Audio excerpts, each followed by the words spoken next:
Good afternoon, everybody. Good to see all of you. Happy Friday.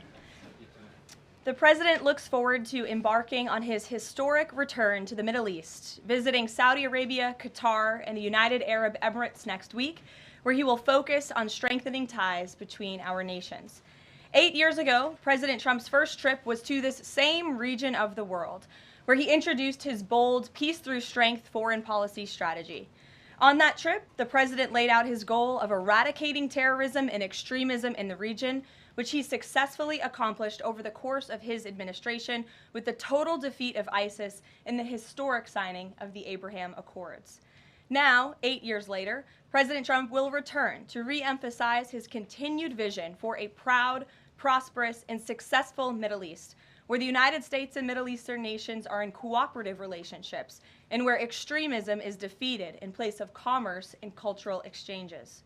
This trip ultimately highlights how we stand on the brink of the golden age for both America and the Middle East, united by a shared vision of stability, opportunity, and mutual respect. The President greatly looks forward to visiting with our brave men and women in uniform at our U.S. Air Base in Qatar throughout this trip. Yesterday, President Trump demonstrated the art of the deal and secured a historic trade agreement, despite all of the naysayers who said no deals were coming. That, of course, turned out to be untrue. On the 80th anniversary of Victory Day for World War II, President Trump announced a great deal that provides American companies unprecedented access to the UK markets while bolstering U.S. national security. This trade deal will massively expand U.S. market access in the United Kingdom, creating a $5 billion opportunity for new exports for U.S. farmers, ranchers, and producers. This includes more than $700 billion in ethanol exports and $250 million in other agricultural products like good old American beef. The deal commits the United States and United Kingdom to work together to enhance industrial and agricultural market access and strengthens American competitiveness. Importantly, the deal also ensures streamlined customs procedures for U.S. exports. The UK will also be purchasing $10 billion of American-made Boeing planes as part of the deal. A trade agreement like this between the United States and the United Kingdom was being worked on for many years but continued to prove elusive. But because of President Trump's bold negotiating approach, he got it done. All of this happened because of President Trump's implementation of powerful tariffs to end the era of economic surrender and rebalance America's trading agreements. American workers and companies are the best in the world, and they finally have a president who has their backs, fights for them, and delivers good deals that puts them first. This is just the first of many trade deals to come. Get ready for more historic deals and our country to boom like never before. On that note, Treasury Secretary Scott Bessent and Ambassador Jamieson Greer will meet with the lead representatives on economic matters from the People's Republic of China over the weekend in Switzerland. As President Trump has said, the United States and China have been talking for some time over the course of the administration, and now teams from both countries will meet in person to continue discussions. You can be certain that President Trump and his trade team will ensure we work to achieve the best deal possible for America. In other news, the Trump administration just announced a new incentive for illegal aliens living in the United States to self-deport. Eligible illegal aliens who now use the CBP Home app to self-deport will receive a clear, safe way to leave the United States.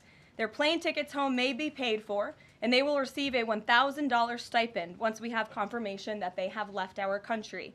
This new feature will allow illegal aliens to have a planned departure out of the country and to leave as soon as possible in a dignified way. If illegal aliens make the right decision here and submit their intent to depart through the CBP Home app and pass extensive vetting, they will be temporarily deprioritized for ICE detention and enforcement action before their scheduled departure. And leaving voluntarily in this matter may improve their legal immigration options in the future. This initiative will also save massive amounts of money for American taxpayers. Voluntary departures are much more cost-effective than traditional removals. By deploying the CBP Home app in this new way, President Trump is aiming to reduce the need for costly arrests, detentions, and court proceedings. Currently, the average cost of traditional removal is more than $17,000 per illegal alien. Our projections estimate that the use of the CBP Home app will massively reduce that financial burden by approximately 70%, so taxpayer dollars can be redirected and our brave immigration law enforcement officers can focus on removing the most violent illegal aliens hiding in our communities. Finally, it was announced this morning that First Lady Melania Trump secured a $25 million investment in President Trump's budget to provide housing and support for youth transitioning out of foster care. And in recognition of the 7th anniversary of Mrs. Trump's Be Best initiative, the U.S. Department of Housing and Urban Development allocated funds toward the agency Foster Youth to Independence program.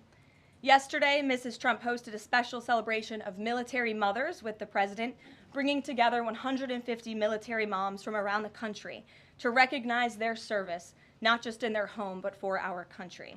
For those of you who were there at the events yesterday like I did, I have no doubt you will join me in recognizing how truly special those moments were.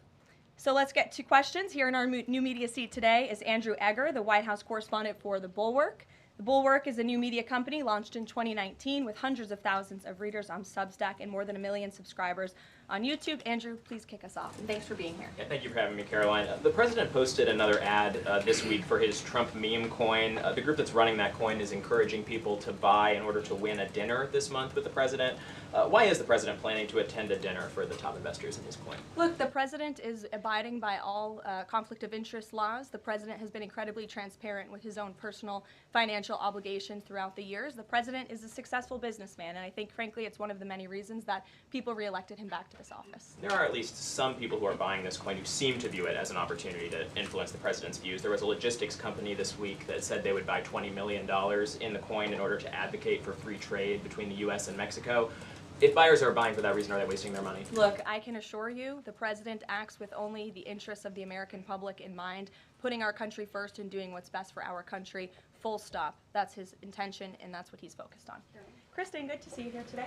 Welcome back. Caroline. Thank you. Glad to be back. So on those China talks, what does President Trump expect to come out of those talks? And is he going to be disappointed if his team can't secure a deal? Well, look, the president is very confident in his Secretary of Treasury, Scott Bessent, and of course, Ambassador Jamieson Greer, who has played an instrumental role in all of these trade negotiations as well.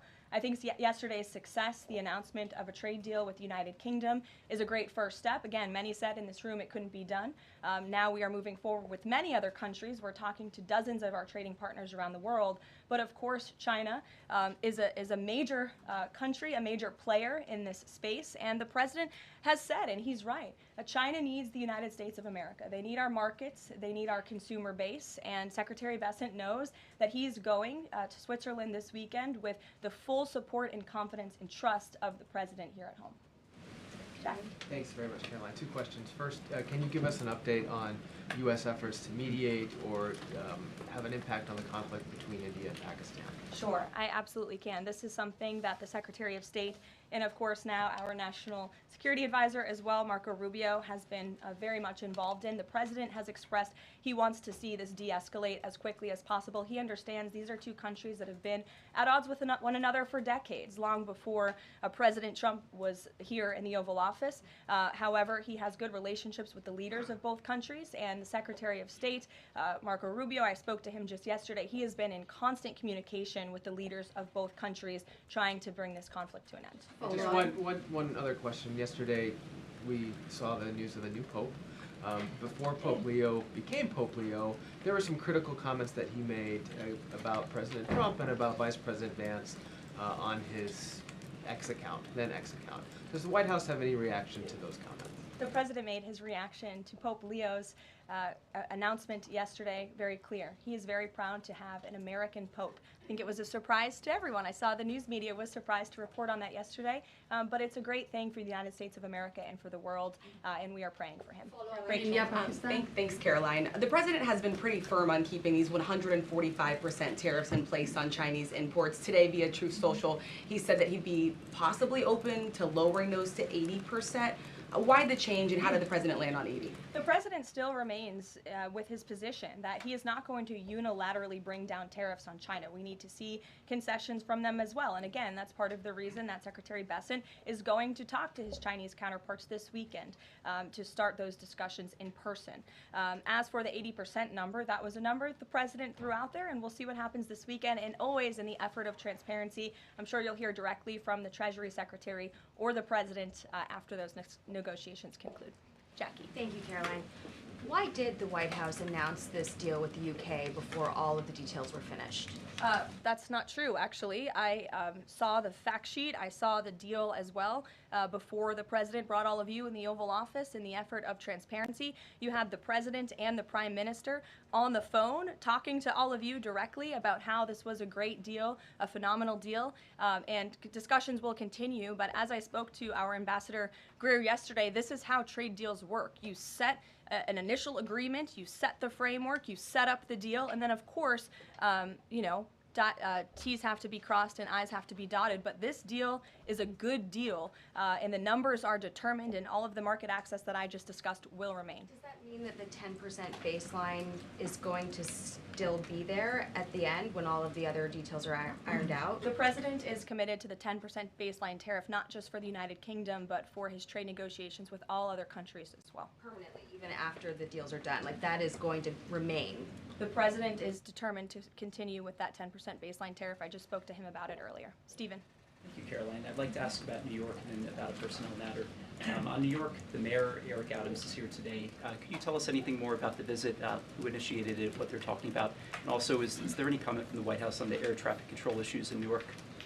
All I will say on Mayor Eric Adams is that he requested a meeting with the president, and the president was willing to take it. If the president wishes to discuss his private meeting afterwards, I will let him do that himself. Yes, I'm glad you asked about the FAA. There was a glitch in the system this morning, especially at Newark Airport. As you all know, I spoke to the Department of Transportation. That glitch was caused by the same telecoms and software issues that were raised last week. Everything went back online after the brief outage, and there was no operational impact. DOT and the FAA are working to address this technical issue tonight to prevent further outages, as well as install new fiber from Newark Airport to Philadelphia. And the goal is to have the totality of this work done by the end of the summer. I want to add that this outage at Newark Airport speaks to why the Secretary of Transportation yesterday made a massive announcement in investing in our aviation safety and our telecom system. There's a 4-part infrastructure plan that was released by the Secretary of Transportation yesterday to improve communication, surveillance, automation, and their facilities. They want to replace the antiquated telecom systems with new fiber, wireless, and satellite technologies, replace more than 600 radars, which have gone way past their life cycle, and address runway safety. They want to build 6 new air traffic control centers for the first time since the 1960s and replace towers as well. They want to implement new modern hardware and software for all traffic facilities to create a common platform system throughout the towers. These are much needed changes. This is a very bold plan by the Department of Transportation. I think it's unfortunate that the previous administration sat on their hands and did nothing, but how grateful we are that we have a Department of Transportation and a secretary and a president who's willing to take bold action and change. The personnel matter, Caroline, could I ask? Thanks, Caroline. Just going back to India, Pakistan, can we expect President Trump to get in touch personally with the leaders of those countries to try and de-escalate this situation? If and when that happens, we will certainly let you know. Natalie. Thanks, Caroline. Sure. I have a question about the Middle East trip. Will any of the president's family members, like including Don Jr., Eric, or Jared Kushner, be joining him on the trip? I am not tracking any of the president's family members joining us at this time, but of course the first family is welcome to come. I hope they would. They're great people, great to be around, but I'm not tracking them on the manifest. And given that you noted he is a successful businessman, do you know if the president has any plans to meet with any of the folks involved with any of the family businesses over there, or see any of the sites that are going to be Not to my knowledge, and let me just get to the premise of your question that both of you have raised. I think it's frankly ridiculous that anyone in this room would even suggest that President Trump is doing anything for his own benefit.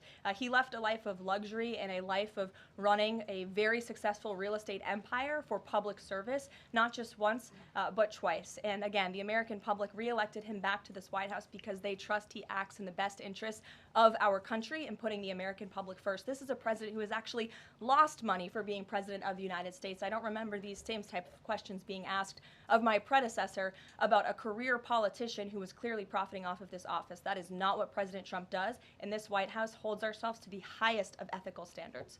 Phil. Thank you.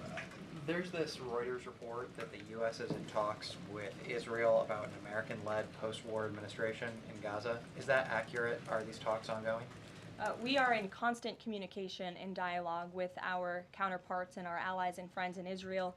Ron Dermer was here at the White House yesterday meeting with members of President Trump's team. As for the situation in Gaza, the president and his entire national security team have made it very clear we want to see the hostages released from Gaza. That is a priority for this administration.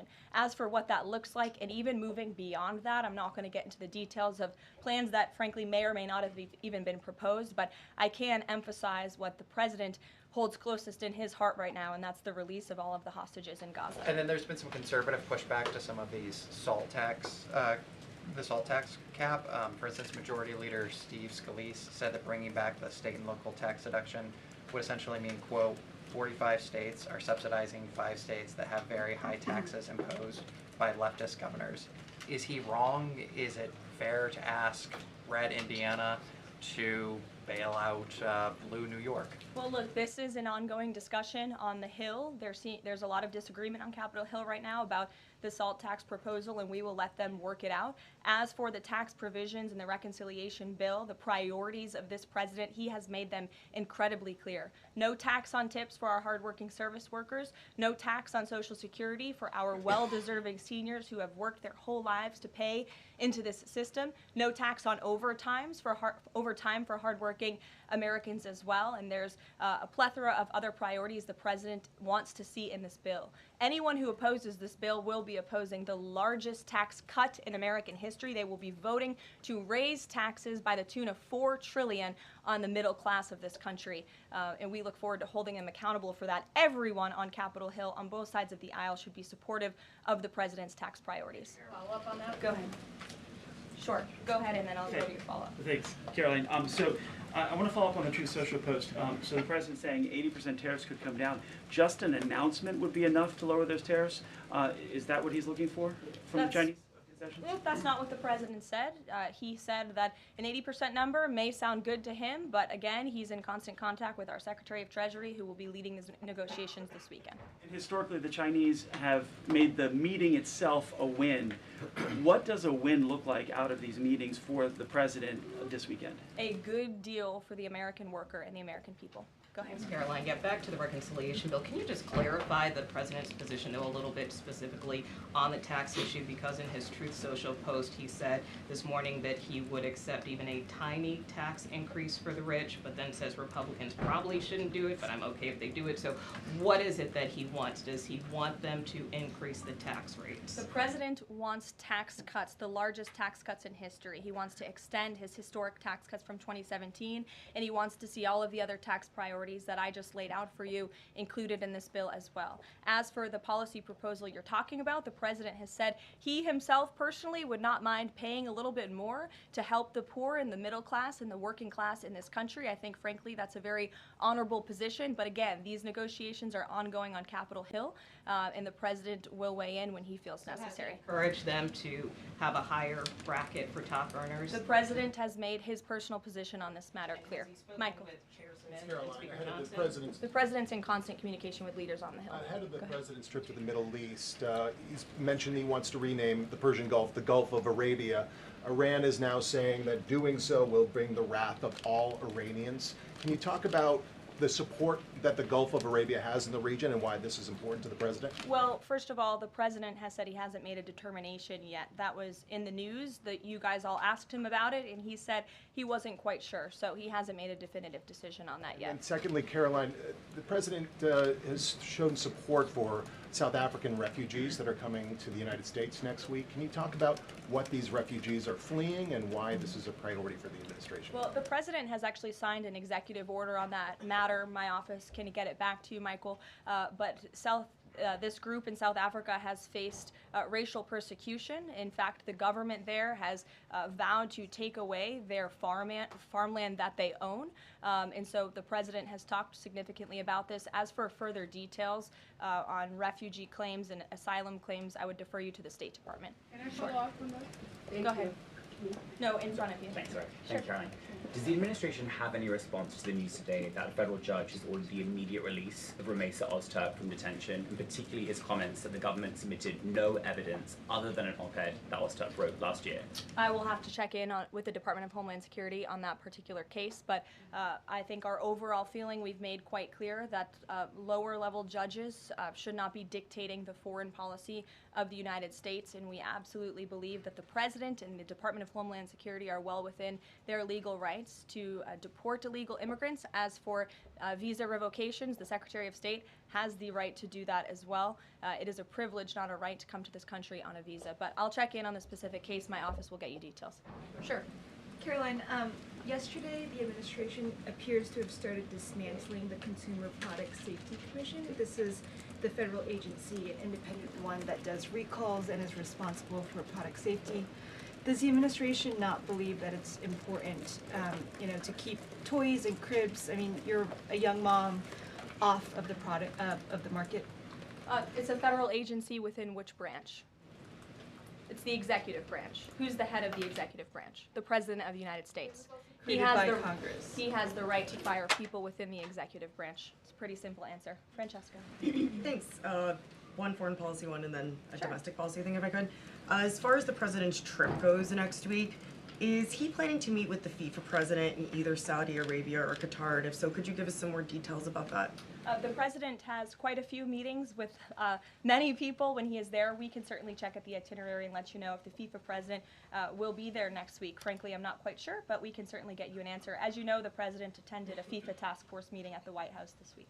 And on the domestic front, could you explain why the FEMA administrator was removed from his position this week? Look, this is a personnel matter in regards to the Department of Homeland Security, but my understanding is that this individual testified saying something that was contrary to what the president believes and the goals of this administration in regards to FEMA policy. And so, of course, we want to make sure that people in every position are advancing the administration's goals. But as for specifics, I defer you to the Department of Homeland Security. We leave it up to our great cabinet secretaries when it comes to personnel matters. Okay. Sure, in the back. Thank you. Aid hasn't gone into Gaza in 10 weeks. Israel says that this is a policy to pressure Hamas in the negotiations, in the ceasefire negotiations.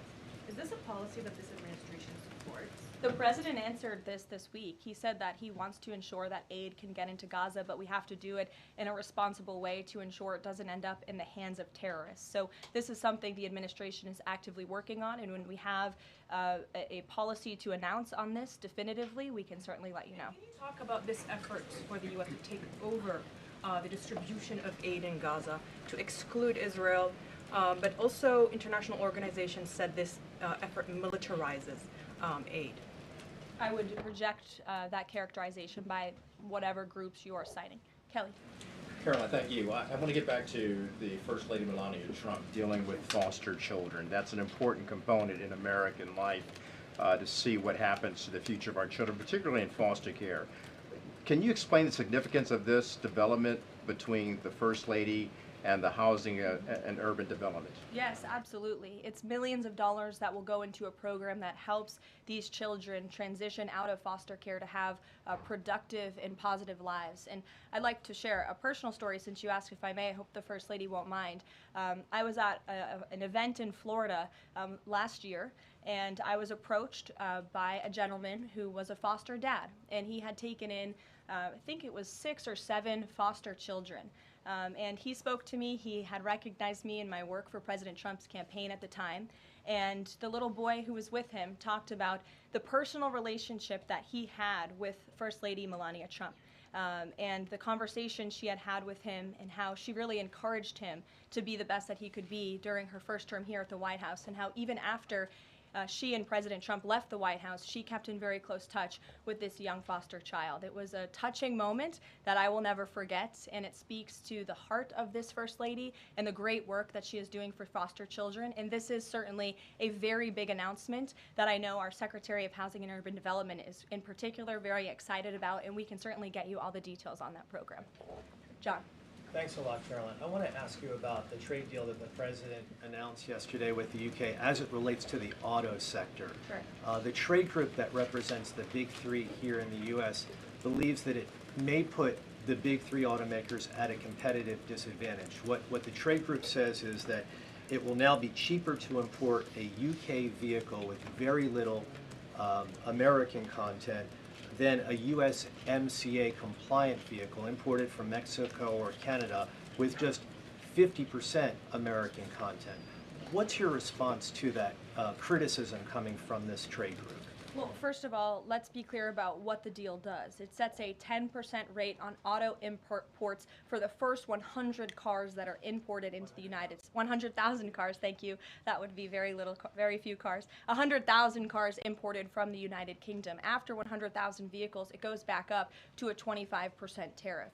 And as for our U.S. auto manufacturers, our auto industry, the president wants to put them on the best pedestal to compete. And by the way, if they produce vehicles right here in the United States of America, they will face no tariff at all. I would argue of any industry, the president has spent more time talking to and listening to the concerns of our auto industry here at home. He hears them, he believes in them, he wants to see them produce their vehicles here in the United States of America. This is a good deal for them too. Is this a model for European and Asian vehicles as well, what we see coming out of the UK trade deal with the US? Look, all of these deals are going to be tailor-made. The president has said that from the beginning. It's very apropos that the first trade deal was announced between the United States and the United Kingdom, one of our oldest and greatest allies, but each country has unique concerns and challenges in terms of American industry. We need to open up markets in every single country, and obviously the needs are unique, so our trade team is looking at each country